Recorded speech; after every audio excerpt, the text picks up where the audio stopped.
Hello बच्चों, कैसे हो आप सभी लोग। जैसा कि आप सभी को पता है, प्रश्न बैंक के सॉल्यूशन यहाँ पर करवाए जा रहे हैं और एकदम डिटेल में आपको एक एक चीज़ क्लियर करके उनको इस आसान भाषा में समझाया जा रहा है। और ये हमारा यूट्यूब चैनल, यहाँ पर आपको डेली वीडियो क्लासेस प्रोवाइड हो रही हैं और ये हमारा कॉन्टैक्ट नंबर है। इस पर कोई और आपको इन्फॉर्मेशन चाहिए तो आप इस पर कॉल कर सकते हैं। ठीक है, अब यहाँ पर क्वेश्चन कहाँ तक होगा हमारे, क्वेश्चन हमारे हो चुके थे आपके, जैसा कि हम आपके एक शब्द एक वाक्य में आपको उत्तर देने वाले कर रहे थे और हम आपके क्वेश्चन कर चुके थे क्वेश्चन नंबर 20 तक, जिसमें आपको विभाजन सूत्र बताया था। और विभाजन सूत्र बताया था जिसमें आपको बताया था कि एक रेखा है जिसको कोई निर्देशांक बीच में है, उसको कोई किसी अनुपात में विभाजित करता है, तो उसके लिए आपको कौन सा विभाजन सूत्र होता है, कौन सा सूत्र वहां पर लगाना है। ठीक है, अब क्वेश्चन नंबर 21 से हम करते हैं। क्वेश्चन नंबर 21 में जहां पर आपका प्रश्न आया है ऊंचाई दूरी से। अब ऊंचाई दूरी में क्या पूछा हमसे, ऊंचाई दूरी में हमसे पूछा दृष्टि रेखा की परिभाषा लिखिए। तो दृष्टि रेखा जैसा आपने ऊंचाई दूरी में पढ़ा होगा कि यहाँ पर मैं आपकी परिभाषा पहले इसको समझा देता हूँ और फिर इसको मैं आपकी डेफिनेशन बोल के आपको बताने वाला हूँ। अब ये मान लो हमारी आंखें हैं और हम यहाँ पर खड़े हैं और हम इसको किसी वस्तु को देख रहे हैं। ठीक है, अब देख रहे हैं तो यहाँ कोई वस्तु रखी हुई है और ये हमारी रेखा जो है ये क्षैतिज रेखा है। क्षैतिज मतलब होती है समतल से जो बनने वाली रेखा होती है उसको क्षैतिज रेखा कहते हैं। और ये कोण बनता है आपका उन्नयन कोण। ठीक है, अब दृष्टि रेखा, तो दृष्टि रेखा की परिभाषा, दृष्टि रेखा की परिभाषा आसान सी आपकी जो परिभाषा होती क्या होती है, प्रेक्षक की आंख से प्रेक्षक द्वारा देखी गई वस्तु के बिंदु को मिलाने वाली रेखा को दृष्टि रेखा कहते हैं। तो ये रही प्रेक्षक की आंख और ये रही वस्तु। तो प्रेक्षक की आंख से वस्तु को मिलाने वाली या वस्तु देखी गई वस्तु के बिंदु को मिलाने वाली रेखा को दृष्टि रेखा कहते हैं। तो ये रही दृष्टि रेखा और ये रहा आपका कौन सी, यही हमारी दृष्टि रेखा है। ठीक है, अब उन्नयन कोण क्या होता है, उन्नयन कोण की परिभाषा क्या होती है आपकी, और उन्नयन कोण क्या होता है जैसा कि मैंने आपको इसी में बता चुका हूं कि ये जो कोण जब आप अपनी आंखों से किसी वस्तु को ऊपर की ओर देखते हो तो आपका बनता है उन्नयन कोण। ठीक है, अब उन्नयन कोण के लिए डेफिनेशन क्या है, उन्नयन कोण की परिभाषा होती है कि दृष्टि रेखा और क्षैतिज रेखा से बना कोण, ये रही आपकी दृष्टि रेखा और ये रही आपकी क्षैतिज रेखा, तो इनके बीच में जो कोण बनता है ये आपकी दृष्टि रेखा, ये रही आपकी क्षैतिज रेखा, और इन दोनों के बीच में जो कोण बनेगा उसको हम बोलेंगे आपका उन्नयन कोण। तो ये दोनों डेफिनेशन आपकी कंप्लीट हो गई है। अब अवनवन कोण क्या होता है, तो अवनवन कोण की भी लगभग सेम डेफिनेशन है। अवनवन मान लो आप कहीं ऊपर से यहाँ पर आप बैठे हुए हो, ठीक है, यहाँ पर बैठे बैठे आप कोई वस्तु देख रहे हो, पहले आपने सामने देखा और सामने देखने के बाद उसको नीचे देखा, तो दृष्टि रेखा और क्षैतिज रेखा। अब यहाँ पर यहाँ के लिए क्षैतिज हम क्या ये मान सकते हैं, दृष्टि रेखा और क्षैतिज रेखा, तो ये जो कोण बनता है ये आपका बनता है अवनमन कोण। लेकिन उन्नयन में क्या होता है, हमें ऊपर देखना पड़ता है और अवनमन में हमें ऊपर से नीचे देखना होता है। ठीक है, अब चूंकि एकांतर कोण से आपका ये और ये जेड आकृति बन रही है, तो ये और ये कोण आपको बराबर हो जाता है, इसलिए हम कोण यहाँ पर उसको ले आते हैं। अब 23 नंबर की डेफिनेशन आपकी कंप्लीट होती है।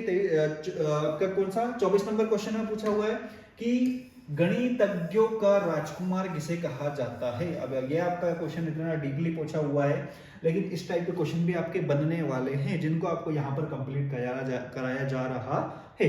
अब गणितज्ञों का राजकुमार किसे है, क्योंकि इससे संबंधित एक ऑब्जेक्टिव अभी मैं आपको करवा चुका हूं, जहां पर आपसे पूछा हुआ था कार्ल फ्रेडरिक गॉस का समयकाल पूछा था, और वहीं पर इसको बोला जाता है गणितज्ञों का राजकुमार कार्ल फ्रेडरिक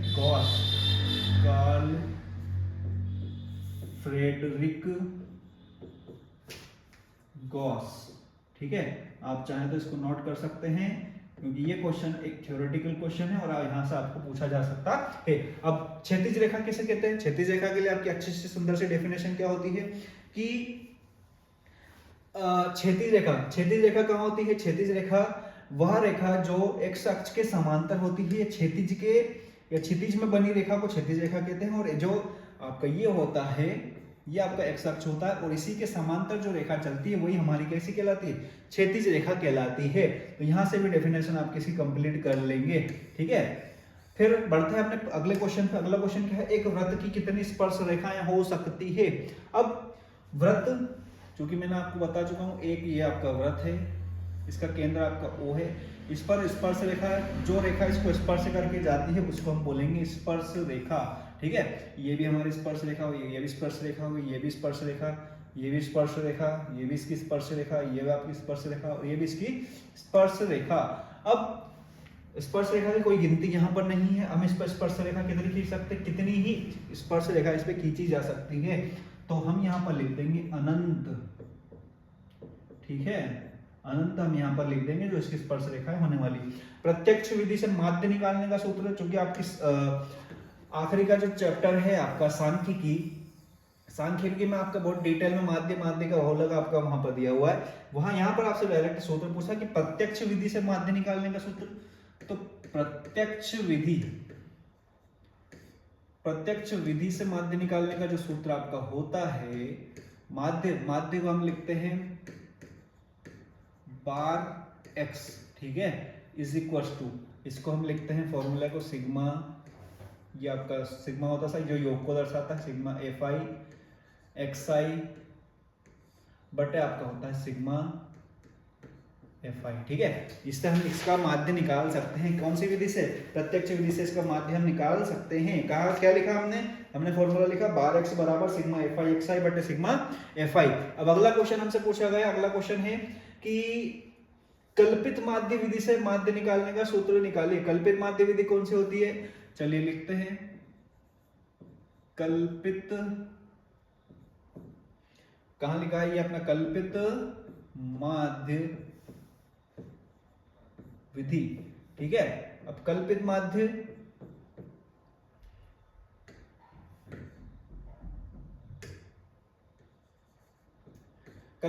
विधि से कैसे निकालें, कल्पित माध्य विधि से माध्य निकालने के बार एक्स बराबर a प्लस सिग्मा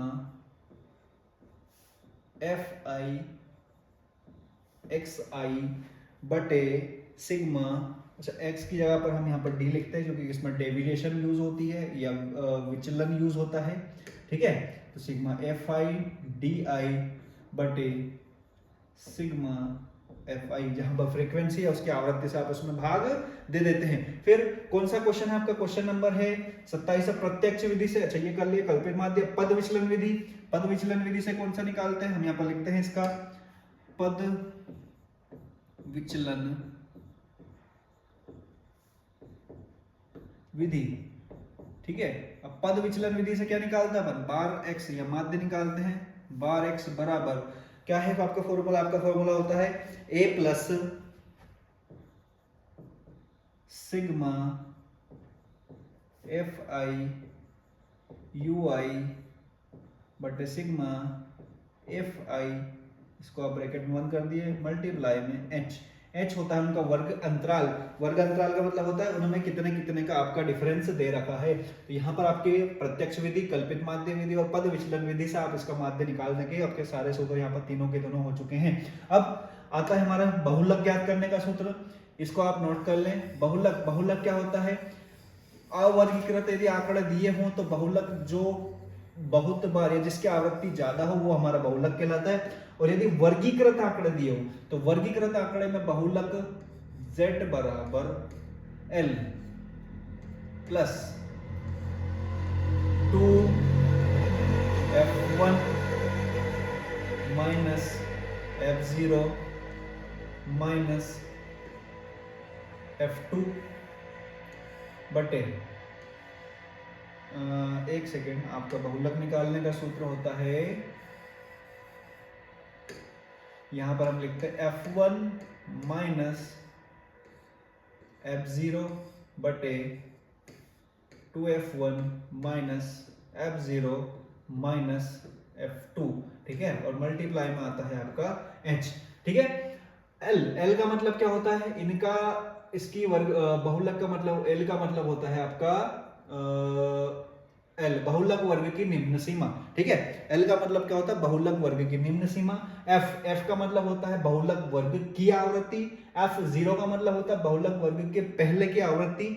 F1 का मतलब होता है बहुलक वर्ग की आवृत्ति, F0 उसके पहले वाली और F2 उसके बाद वाली। तो यहाँ पर आपका सूत्र बन जाता है बहुलक वर्ग के लिए F1 माइनस F0 बटे 2F1 minus F0 minus F2 into H। H क्या होता है, उनके बीच का अंतर। L निम्न वर्ग सीमा, अच्छा, बहुलक वर्ग कैसे चुनोगे? तो जिसकी आवृत्ति उसके सामने जितनी आवृत्ति ज्यादा होगी वो आपका बहुलक वर्ग कहलाएगा। F1 उसकी आवृत्ति, F0 उसके पहले की, F1 उसी की, F0 उसके पहले की और F2 उसके बाद की। और H क्या होता है? H होता है आपका वर्ग अंतराल। अब देखिए ये आपका बहुलक वाला कंप्लीट हो चुका। माध्यिका, माध्यिका का सूत्र क्या होता है? माध्यिका बराबर, हम यहाँ पर लिखते हैं माध्यिका निकालने का सूत्र जो वर्गीकृत आंकड़ों के लिए यूज होता है, L plus n/2 minus CF बटे में आता है आपका F इंटू में आता है आपका H। अब L वर्ग, L क्या होता है? माध्यिका वर्ग की निम्न सीमा। n/2 जो उनकी संख्या आप जोड़ते हो सीमा है उसमें भाग देना है 2 का। CF माध्यिका वर्ग से पहले की संचयी बारंबारता, फिर F माध्यिका वर्ग की बारंबारता, H मतलब होता है उनका वर्ग अंतराल की इनके बीच कितने कितने का आपका अंतर है। ठीक है, ये आपका माध्यिका का सूत्र कंप्लीट होता है। अब आता है आपका क्वेश्चन नंबर 32। क्वेश्चन नंबर 32 में क्या है कि इनका बहुलक निकालना है। तो 2 6 4 5 0 2 1 3 2 1 3। देखिए यहां पर बहुलक निकालने के लिए आपका 2 कितनी बार आया है? 1 2 3, 2 आपका 3 बार आया है। लेकिन इसके अलावा कोई और संख्या है जिसकी आवृत्ति ज्यादा हुई हो? बिल्कुल नहीं, इसमें 2 के अलावा कोई और संख्या नहीं है जिसकी आवृत्ति इसमें ज्यादा बार हुई हो। तो सबसे ज्यादा बार इसमें जो आया है वही आपका क्या होगा? वही आपका हो जाएगा बहुलक। ठीक है, अब वर्ग अंतराल 10 से 25 का वर्ग चिन्ह निकालिए। चूंकि वर्ग चिन्ह निकालने के लिए क्या करते हो? वर्ग चिन्ह निकालने के लिए x1 प्लस x2 बटे में 2। ठीक है, अब वर्ग चिन्ह निकालिए। तो वर्ग चिन्ह निकालने के लिए 10 प्लस 25 बटे में क्या आ जाएगा? 2, क्योंकि ये दोनों जोड़ के हो जाएंगे 35 बटे में 2। और इसको हम लिख सकते हैं 17.5 या 17.5। 17.5 आपका होने वाला है इसका वर्ग चिन्ह। ठीक है, तो चलिए अब क्वेश्चन नंबर हम कर चुके हैं 33 तक। 33 के बाद करने के बाद आपका जो क्वेश्चन, आपके जो क्वेश्चन स्टार्ट होते हैं, क्वेश्चन स्टार्ट होते हैं आपके 34। अच्छा, आपके 34 नंबर क्वेश्चन आप इसी में है। बिल्कुल, इसको भी हम आज ही खत्म करते हैं। 34 नंबर क्वेश्चन का आंसर क्या होता है? क्वेश्चन नंबर 34 आपका दिया हुआ है कि बिंदु a,2 और -a,-b का मध्य बिंदु क्या है? जब भी आपको इस टाइप से बिंदु दे और उनका मध्य बिंदु निकालना हो तो क्या करेंगे आप? इन दोनों को जोड़ेंगे, इसको और इसको जोड़िए। -a प्लस a, तो ये बन जाएगा आपका 0। ठीक है, अब 0 में 2 का भाग देंगे तो 0 हो जाएगा। फिर इन दोनों को भी जोड़ेंगे तो ये भी बन जाएगा 0। 0 में 2 का भाग देंगे तो 0, तो इनका मध्य बिंदु हो जाएगा आपका 0, 0। ठीक है, मध्य बिंदु निकालने के लिए x1 प्लस x2 बटे 2, y1 प्लस y2 बटे 2।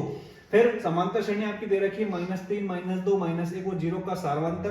क्योंकि सार्वंतर निकालने के लिए दूसरे पद में से पहला पद घटाते हैं, तो दूसरे पद में से या d बराबर हम लिख सकते हैं इसको a2 माइनस a1। ठीक है, चलिए a2 की वैल्यू क्या है? माइनस कर दो, माइनस, अब a1 आपका -3 ऑलरेडी दे रखा है तो -2 माइनस माइनस आपका हो जाएगा प्लस, आपका 3 आ जाएगा। और यहाँ पर आपका जो आंसर आने वाला है आपका आंसर आ जाएगा प्लस का 1। तो आपका 1 क्या होगा? इसका सार्वंतर हो जाएगा।